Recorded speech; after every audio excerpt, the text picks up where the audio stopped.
This video is on writing the slope-intercept form of a line. A lot of people, when you ask them what the slope formula is, they tell you, oh, y equals mx plus b, that's easy.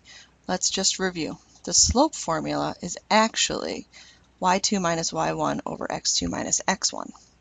The equation of a line is y equals mx plus b, where m represents slope, just like it did over here, and b represents the y-intercept, where the line crosses the y-axis. Before you can graph a line, you have to understand how solving for y works. So if I have the equation 2x plus 3y equals 6, in order to graph that line on a coordinate plane, I need to get y by itself. So my first step is to subtract the 2x from both sides. Those cancel out. I bring down the 3y. I'm going to put the negative 2x in front because I like my x to come first. Remember, you can't combine those because they're not like terms. Divide by 3. And you have to divide each of these terms by 3. So my slope is going to be negative 2 over 3x. We always leave slope as a fraction when possible. So don't freak out, and please don't write 0.6 repeating for this. It's 2 over 3. 6 divided by 3 is 2.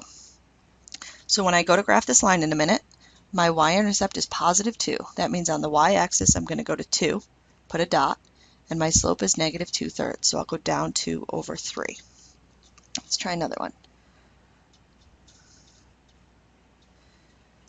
I'm going to subtract x from both sides. Remember that negative stays with the y. So on this side I have negative x plus 5. However, the equation doesn't say negative y equals mx plus b, it says y. So I have to get rid of this negative sign. Hopefully you recall that that's really a negative 1 in front. So I'm going to divide everything by negative 1. And all that does is switch the signs. So negative x divided by negative 1 becomes positive x. Positive 5 divided by negative 1 becomes negative 5. So to graph this line, my y-intercept is negative 5. My slope is positive 1. So I would really like it if you would get in the habit of writing this, because then at least I can give you partial credit if you show me that you know what these things are, even if you graph them incorrectly. Let's do one more. Negative 2y plus 4x equals 8. So I'm going to subtract 4x from both sides. So bring down the negative 2y, put the negative 4x in front, and then a plus 8. I have to divide by negative 2. So I have y equals negative 4 divided by negative 2 is positive 2x. 8 divided by negative 2 is negative 4. Let's see how we graph these. So the first one I'm going to graph is the first one we did, 2/3 x plus 2. So here's my coordinate plane. Ooh, it's a little skewed. Let me do it this way. Maybe it won't be as bad.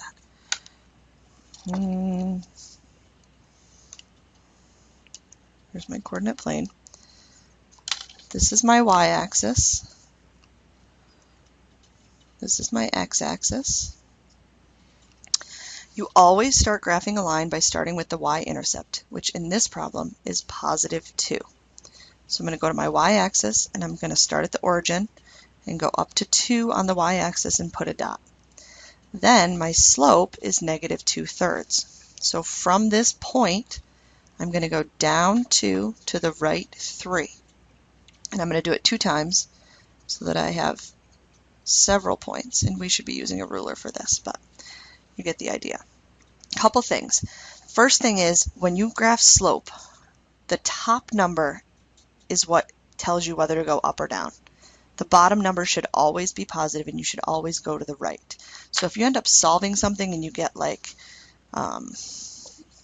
3 over negative 4, remember how we talked about that's the same as negative 3 over 4 or negative 3/4.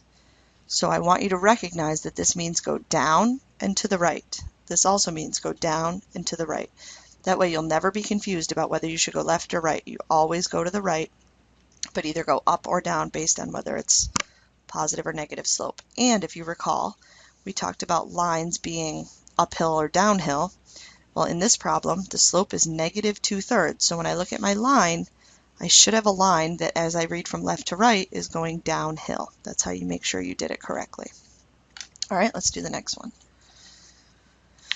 The next one that we solved was y equals x minus 5. So we said it had a y-intercept of -5 and a slope of 1. So on my y-axis, I go down 1, 2, 3, 4, 5 because it's -5, and I go up 1 over 1, up 1 over 1, up 1 over 1. Remember, a whole number is always over 1. So that's how that line looks. And then finally, the last one we said was y equals 2x minus 4.